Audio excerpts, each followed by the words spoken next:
अस्सलाम वालेकुम जी स्टूडेंट्स, क्या हाल है आपके। आज जो हम वीडियो करने जा रहे हैं ये आपको बहुत ज़्यादा फ़ायदा देने जा रही है, स्पेशली जो सीएसएस और पीएमएस के स्टूडेंट्स हैं जो कि लोकल गवर्नमेंट के मुताल्लिक जानना चाहते हैं कि लोकल गवर्नमेंट का स्ट्रक्चर क्या है और लोकल गवर्नमेंट किस तरह से फंक्शन करेगी। जो अभी नया लोकल गवर्नमेंट का एक्ट आया है।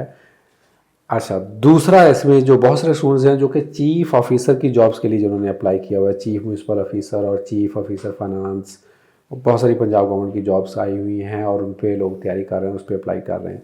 इसके लिए हमने आज दावत दी है मिस सोफिया को। Welcome. Thank you sir. Sophia का मैं थोड़ा सा अपना इंट्रोडक्शन करवा दूं कि she is actually doctor. She has done MBBS and then she has completed her masters in psychology. इनका पढ़ने पढ़ाने का जो शौक़ है वहाँ पे ख़त्म नहीं हुआ, तो फिर उन्होंने रेगुलर एमबीए किया, ठीक है। और उसके बाद for some time she has worked as instructor in Punjab Institute of Cardiology PIC में, and then she join as chief officer local government जो पंजाब में है इन BS18 एज ए BS18। तो सबसे पहले तो Sophia, thanks for your time. और अभी जो हमारा लोकल गवर्नमेंट का जो सेटअप आया है, आप तो माशाल्लाह आपकी फेसबुक पे भी एक्टिविटी, आपकी भी, फरहान की भी, कुछ और भी जो स्टूडेंट्स हैं, दोस्त हैं, उनकी हम देखते रहते हैं। जी सर। तो बड़ा मतलब आप छापे छापे मारते हैं, बड़ा टेरर फैला रहे हैं आप लोग, ठीक है। तो एक तो पहले ये बताएं कि लोकल गवर्नमेंट का जो सेटअप है फ्रॉम टॉप, जो लोकल गवर्नमेंट बोर्ड है और उससे नीचे फिर ये रूरल सेटअप क्या है और अर्बन सेटअप क्या है, ज़रा शॉर्ट करके थोड़ा सा इसका जल्दी बता दें सर पहले तो मैं आपको लोकल गवर्नमेंट की जो एक अर्बन और रूरल सेटिंग की डिवीजन है वो बताना चाहूँगी। अभी ये जो 2019 में लोकल गवर्नमेंट एक्ट आया और इसके तहत इन्होंने इसके सिस्टम को रिवाइटलाइज किया। उससे पहले तो थोड़ा सा सिस्टम बड़ा और तरह से था, लेकिन हम करंट की बात करेंगे। करंटली जो भी लोकल गवर्नमेंट का सिस्टम अभी चल रहा है ये पॉपुलेशन बेस्ड है। इनकी बेसिकली दो डिवीजन है, अर्बन और रूरल डिवीजन है। ठीक है, ठीक है। अर्बन डिवीजन को अगर हम डिस्कस करते हैं तो उसमें मेट्रोपॉलिटन कॉर्पोरेशंस आ जाती हैं, ठीक है। देन उसके बाद म्यूनिसिपल कॉर्पोरेशंस आ जाती हैं, म्यूनिसिपल कमेटीज और टाउन कमेटीज, और सबसे लोवेस्ट लेवल पर नेबरहुड काउंसिल्स आ जाती हैं। ये अर्बन का हायरार्की है ऊपर से नीचे, ठीक हो गया। फिर हम रूरल सेटिंग में आते हैं तो रूरल सेटिंग में इनमें तहसील काउंसिल्स हैं, देन उसके बाद विलेज पंचायत्स हैं। अब ये इनकी हायरार्की मैंने बताई आपको अर्बन और रूरल के लिहाज से, लेकिन इसी हायरार्की को एक और तरह से भी हम ब्रीफ करते हैं क्योंकि ये पॉपुलेशन बेस्ड डिवीजन है। तो उसमें हम इसको इस तरह से भी ब्रीफ करते हैं कि अपर लेवल और लोअर लेवल। अपर लेवल में हमारे पास आ जाती हैं metropolitan corporations, municipal corporations, municipal committees, then आपके पास तहसील काउंसिल्स और टाउन कमेटीज आ जाती हैं। ठीक है। जबकि जो इनका लोअर सेटिंग है उसमें हमारे पास नेबरहुड काउंसिल्स जो अर्बन में थी, अर्बन सेटिंग में, और विलेज पंचायत जो कि रूरल सेटिंग में थी। इनकी दो तरह से डिवीजन है, यानी इन अदर वर्ड्स कि आप डिवीजन एक ही है, लेकिन अपर और लोअर में और रूरल और अर्बन में आप इसको डिवाइड करते हैं। अब भी बात करते हैं कि जो हमारा लोकल गवर्नमेंट का कंट्रोल सिस्टम है, तो लोकल गवर्नमेंट को basically local government board control करता है। ठीक है। तो लोकल गवर्नमेंट बोर्ड जो है उसमें इनके 6 मेंबर्स हैं, जिसमें सेक्रेटरी साहब हैं, स्पेशल सेक्रेटरी हैं, then additional secretary establishment, additional secretary admin, और director general inspection and monitoring के, और उसके साथ सेक्रेटरी लोकल गवर्नमेंट बोर्ड इनके मेंबर। ठीक हो गया जी। अच्छा, अभी आप लोगों की तकरीबन कोई 102 के करीब चीफ ऑफिसर्स की सिलेक्शन हुई। जी बिल्कुल। एक तो पहली बात है, नाम बड़ा चीफ ऑफिसर, ठीक है। फिर BS18 it was kind of, जब आप इंटरव्यू की प्रिपरेशन के लिए आई थी तो मुझे भी ये यार कौन सी सीट है, पहले तो मुझे आप समझाएं कि ये एक्चुअली है क्या, ठीक है। अच्छा, फिर मैं अभी देख रहा हूँ कि ग्रेड 16 की भी चीफ ऑफिसर की सीटें इन्होंने निकाल दी हैं। फिर आप हमारी जब ये डिस्कशन हो रही थी तो आप कह रहे थे ग्रेड 19 की भी हैं चीफ ऑफिसर जी। तो ये डिस्ट्रिक्ट के अंदर, आप क्योंकि हम डिस्ट्रिक्ट तो नहीं इसको कहेंगे, जो लोकल गवर्नमेंट का जो सेटअप है रूरल में और अर्बन में, ये ऑफिसर्स की पोस्टिंग किस तरह से होती है तो चीफ ऑफिसर ही, फर्क क्या है फिर इनमें? सर इनकी जो पोस्टिंग है ना, जैसे कि इनकी डिवीजन पॉपुलेशन वाइज है, तो इसी तरह से इनकी जो रिक्रूटमेंट होगी ऑफिसर्स की वो भी पॉपुलेशन की हायरार्की को सामने रखते हुए होगी। ठीक से जिस तरह से एक मेट्रोपॉलिटन कॉर्पोरेशन है, क्योंकि एक बड़ा सेटअप है वहाँ पर, करोड्स में, मिलियंस में पॉपुलेशन है, तो वहाँ पर सीसीयू होगा BS21 का। ठीक है। इसी तरह से अगर एक म्युनिसिपल कॉर्पोरेशन है तो वहाँ पर चीफ ऑफिसर 2019 का होगा। ठीक है। ठीक है। और जो 16 वाले हैं, जैसे भी आपने बताया, वो टाउन कमेटीज में है। टाउन कमेटीज की पॉपुलेशन इस वक्त जो उनकी डिवीजन उन्होंने की है वो है 50,000। अच्छा, यानी ठीक है। जो 50,000 से कम है वो टाउन कमेटी नहीं होगी, 50,000 तक टाउन कमेटी की ठीक है। डिवीजन है। तो एक जो 16 का चीफ ऑफिसर है वो 50,000 की पॉपुलेशन को गवर्न करेगा, जबकि एक BS21 का जो चीफ ऑफिसर होगा या CCO होगा वो मिलियंस की पॉपुलेशन को गवर्न कर रहा होता है। ठीक हो ये गया। तो पॉपुलेशन वाइज इनकी डिवीजन। अच्छा, दूसरा आप जब देखते हैं लोकल गवर्नमेंट के अंदर, हमारा तो ये ख्याल था कि लोकल गवर्नमेंट का काम जो है वो पार्क्स और जनाब सैनिटेशन, ठीक है, और लोकल लेवल पे जो एजुकेशन, ठीक है, वो भी हालांकि प्रोविंशियल सब्जेक्ट के अंदर आता है, ठीक है, या रूरल हेल्थ सेंटर्स को देख लिया आपने, ठीक है। तो ये एक डिफरेंस समझ नहीं आ रहा। अभी लोकल गवर्नमेंट वाले आप तो छापे मारना शुरू हो गए, पेट्रोल पंपों पे भी जाके लोगों की दुकानें बंद करना शुरू कर दी, ठीक है ना। मतलब कोई क्या कहते हैं, कोई डिस्टिंक्शन, कोई डिफरेंस भी है कि कौन से डिपार्टमेंट आप देख रहे होंगे, कौन सा डिप्टी कमिश्नर, असिस्टेंट कमिश्नर देख रहा होगा, ठीक है। तो किन किन एरियाज को एक चीफ ऑफिसर या लोकल गवर्नमेंट के अंदर देखा जाएगा? सर, लोकल गवर्नमेंट की अगर हम बात करते हैं ना, तो चूंकि इसका नाम ही बताता है लोकल गवर्नमेंट, यानी कि जिस तरह से एक फेडरल गवर्नमेंट पूरे कंट्री का हर मामला देखती है, इसी तरह से डिस्ट्रिक्ट या तहसील लेवल पे या मेट्रोपॉलिटन, यानी जो भी लोकल गवर्नमेंट होगी, इस वक्त पूरे पंजाब में 455 लोकल गवर्नमेंट्स हैं। हर लोकल गवर्नमेंट का चीफ ऑफिसर होगा जो है वो उस लोकल गवर्नमेंट का हर डिपार्टमेंट, उसका हर फंक्शन, यानी यू कैन सी के अगर एक डॉग है, ठीक है, और वो स्ट्रे डॉग है, उससे लेकर अगर आपके एरिया में कोई पीसी होटल बन रहा है, उससे लेकर हेल्थ से लेकर एजुकेशन तक,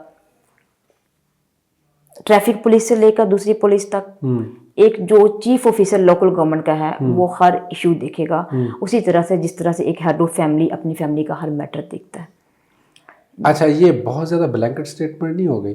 हर इशू से घबरा था। अब देखें, एक DPO है, इन्वेस्टिगेशन करना उसका काम है, क्राइम कंट्रोल करना उसका काम है, एक DCO है, लैंड रेवेन्यू कलेक्ट करना उसका काम है, तमाम महकमे जो हैं, एग्रीकल्चर हो गया, इरीगेशन हो गया, हेल्थ हो गया, एजुकेशन हो गया, वो डिस्ट्रिक्ट कोऑर्डिनेशन ऑफिसर है, वो उन तमाम चीज़ों को वो मैनेज कर रहा होता है। तो वहाँ पे आपका रोल कहाँ पे आ गया? क्या आप क्राइम भी कंट्रोल कर रहे होंगे? जी बिल्कुल करते हैं। अच्छा सर देखें, ये जितने डिपार्टमेंट्स हैं ना, ये इंटर रिलेटेड है। अब ये कह लें कि ये एक ही फैन के डिफरेंट विंग्स हैं, 3 विंग्स हैं, इन्होंने मिलके काम करना है। अगर इनमें से एक भी विंग आउट होता है तो वो मशीनरी पैरालाइज हो जाएगी। अब जैसे देखिए, अभी आपने बात की कि पुलिस क्राइम कंट्रोल करती है, तो जो इलीगल बिल्डिंग्स बन जाती हैं आपके एरियाज में, गैर कानूनी तजावुज़ात हो जाती हैं, तो वो भी तो क्राइम है। तो as per local government act 2021 और सेक्शन 277 टू 284 शेड्यूल 15 के तहत इन तमाम चीज़ों को लोकल गवर्नमेंट देखती है।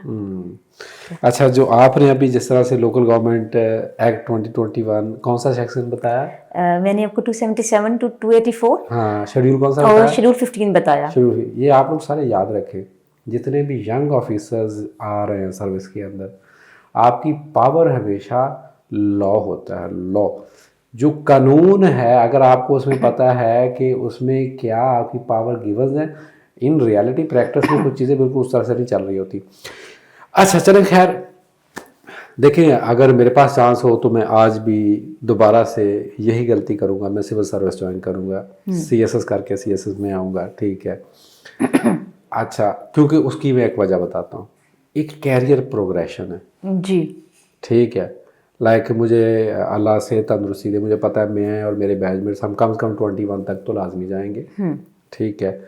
और फिर हमारी हॉरिजेंटल और वर्टिकल मोबिलिटी, लाइक फर्स्ट किया मैंने रेलवे में भी रहा हूँ, पंजाब गवर्नमेंट में भी रहा हूँ, फेडरल में भी रहा हूँ, आगे पीछे भी। तो आपका जो चीफ ऑफिसर है उसकी मोबिलिटी तो जारी बात उसने लोकल गवर्नमेंट के अंदर ही रहना है, कैरियर प्रोग्रेशन क्या है?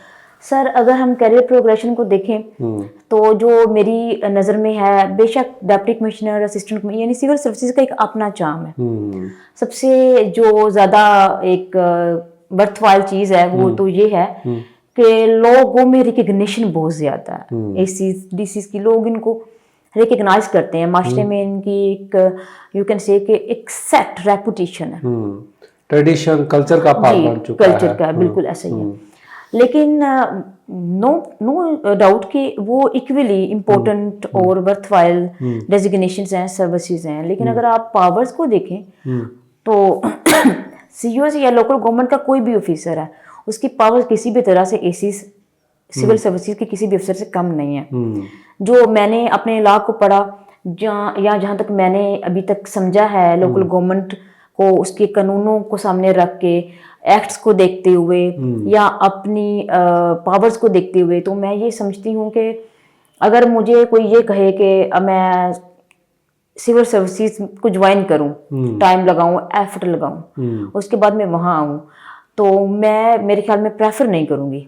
उसकी एक रीज़न सर ये है कि मैंने इतनी एफर्ट लगानी है, टाइम लगाना है, उसके बाद मैंने सिविल सर्विसेज से पीएमएस में आना है, तो पीएमएस में आते मुझे फील्ड की जॉब नहीं मिलेगी, पहले तो मुझे कुछ साल एसओ रहना पड़ेगा, ठीक है।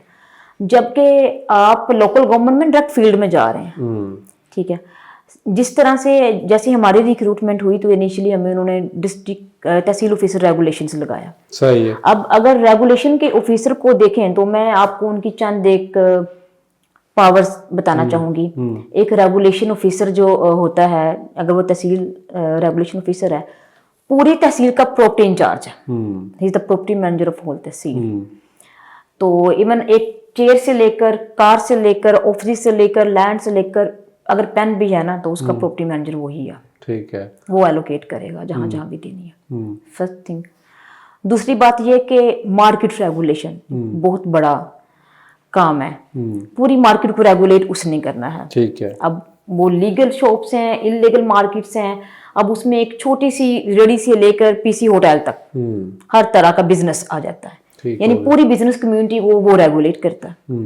देन उसके बाद जैसे मैंने अभी आपको पहले 15 शेड्यूल बताया, तो उस शेड्यूल के अंदर 60+ में ऑफेंसेस हैं, जिसमें बहुत बड़े क्राइम से लेकर गली में चलता हुआ अगर कोई बंदा गाली देता है तो पब्लिक नॉइसेंस का उसके ऊपर चार्ज लगता है, वो भी रेगुलेशन ऑफिसर देखता है। वंडरफुल, ठीक है। मैं सिर्फ आपको रेगुलेशन ऑफिसर की बता रही हूँ पावर।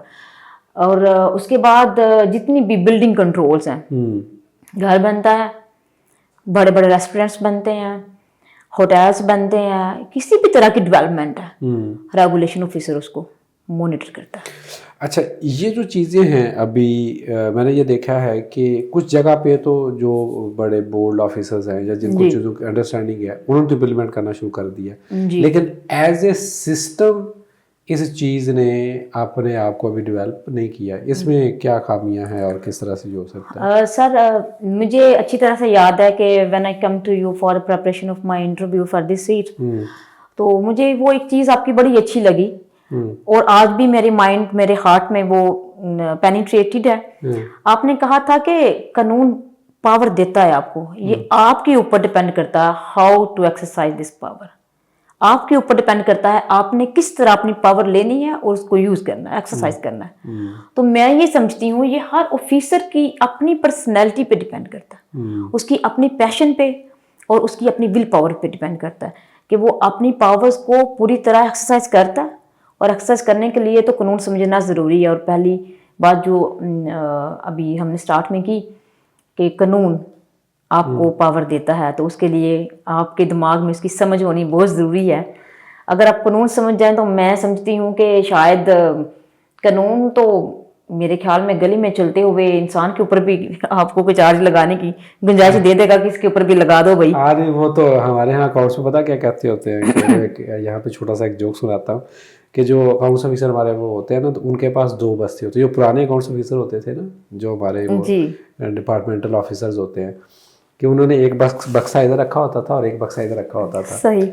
तो उसमें उन्होंने रूल्स रखे होते थे, रूल्स एंड रेगुलेशन। जिसका काम करना होता था वो इधर से रूल निकाल लेते थे, जिसका नहीं करना होता था तो इधर से निकाल लेते थे। That's the thing sir. तो खैर लॉ के अंदर बहुत सारी इनकन्सिस्टेंसीज भी होती हैं। लाइक फर्स्ट की अभी तक एक लॉ है जो एग्जिस्ट करता है 1936 का। वो लॉ ये है कि फैक्ट्री के अंदर जितने भी मुलाजमीन है ना, जी उनको तनख्वाह आपने कैश एंड कॉइन में पे करनी है और ऑन द स्पॉट पे करनी है। अच्छा वो ये जो थ्रू बैंक या चेक की जो पेमेंट है उसको रेगुलाइज नहीं करता। दो कि उसको कवर जो है वो इनकम टैक्स ऑर्डिनेंस ने कर लिया बाद में आके। ऑर्डिनेंस ये कहता है 25,000 से ऊपर तनख्वाह किसी को भी कैश में पे नहीं कर सकते आप, ठीक है जी। लेकिन वो ऑर्डिनेंस स्टिल एग्जिस्ट करता है अभी। चलो खैर जी, हमारी इस पे डिस्कशन चलती रहेगी। आपके जो भी कोई कमेंट्स हैं उसको आप क्या कहते हैं, या जो क्वेश्चंस हैं वो आप कमेंट्स में लिख सकते हैं। जितने भी डेवलप कंट्रीज़ हैं उनकी तरक्की के अंदर जो एक चीज़ हमने देखी है या जो मैंने ऑब्जर्व किया कि वहाँ का जो लोकल गवर्नमेंट सिस्टम है वो बड़ा ही स्ट्रॉन्ग है। वहाँ पे आपको ये अभी तो हम ज़्यादातर चीज़ें पावर के रिलेटेड डिस्कस हो रही हैं। एक क्वेश्चन मैडम से आखिरी में थ्रो करूँगा, इसके बाद हम अपनी डिबेट एंड करेंगे कि मैडम जो पब्लिक है जी सर, उसको रिलीफ कितना मिल रहा है? क्योंकि हमारे यहाँ जब भी सिविल सर्विस के अंदर ये होता है कि सिविल सर्वेंट ये देखता है कि उसको कहाँ से कितनी पावर मिल रही है। सर पब्लिक रिलीफ अगर आप देखें ना इन टर्म्स ऑफ फैसिलिटीज, तो उस पे ये डिपेंड करता है कि किस लोकल गवर्नमेंट के पास कितना फंड है, ठीक है, और इन ट्रू सेंस कि वहाँ पर जो ऑफिसर्स हैं लोकल गवर्नमेंट के, स्पेशली रेगुलेशन ऑफिसर, इंफ्रास्ट्रक्चर का जो ऑफिसर है, डेवलपमेंट एंड प्लानिंग के, और सबसे ज़्यादा वर्थवाइल चीफ ऑफिसर, वो कितने डिटर्मेंट है लोगों को रिलीफ देने के लिए। ठीक हो गया। मतलब बहुत सारे रिलीफ तो जो है वो वैसे भी दिए जा सकते हैं ना, जिसमें इतना बजट इन्वॉल्व ना हो। अच्छा, फिर बहुत सारी चीज़ें तो आपके कंट्रोल में ना जिसमें पैसे इन्वॉल्व नहीं है, ये बर्थ सर्टिफिकेट, डेथ सर्टिफिकेट, ये जो सर्विसेज कौन कौन सी हैं जो आपके कंट्रोल में, वो भी ज़रा गिनवा देना। सर सर्विसेज में जिस तरह से रजिस्ट्रेशन ऑफ वाइटल इवेंट्स होते हैं, या अभी ये आपने डिस्कस किया, बर्थ, डेथ, मैरिज, डिवोर्सेस के, और प्रॉपर्टी ट्रांसफर के, इंतकाल के सारे मामला हम लोग देख रहे होते हैं। देन नेशनल सेलिब्रेशंस, उनको स्पोर्ट्स जितनी भी लोकल लेवल पे कंडक्ट हो रही होती हैं उनको। देन आपने डेवलपमेंट की सर्विसेज देखनी होती हैं कि आप कितनी डेवलपमेंट करा रहे हैं, और पब्लिक रिक्रिएशनल एक्टिविटीज कितनी करवा रहे हैं। देन म्यूनिसिपैलिटी की सर्विसेज जो हैं जिसमें सैनिटेशन, सीवरेज सिस्टम इंस्टॉलेशन, और मार्केट रेगुलेशन, ये चीज़ें सही है। ये सारी मतलब एक ब्रॉड लिस्ट है इसकी, जो मैं शायद अभी गिनवा नहीं सकूंगी सर्विसेज की। गुड हो गया। चलिए जी, wish you all the best and thanks for your time. Students, अभी हम आज डॉक्टर सोफिया से इजाज़त चाहेंगे। इंशाल्लाह फिर किसी एक और नए लेक्चर के साथ और एक नई क्या कहते हैं सब्जेक्ट और नए टॉपिक के साथ आपके सामने हाजिर होंगे। थैंक यू, अल्लाह हाफिज़।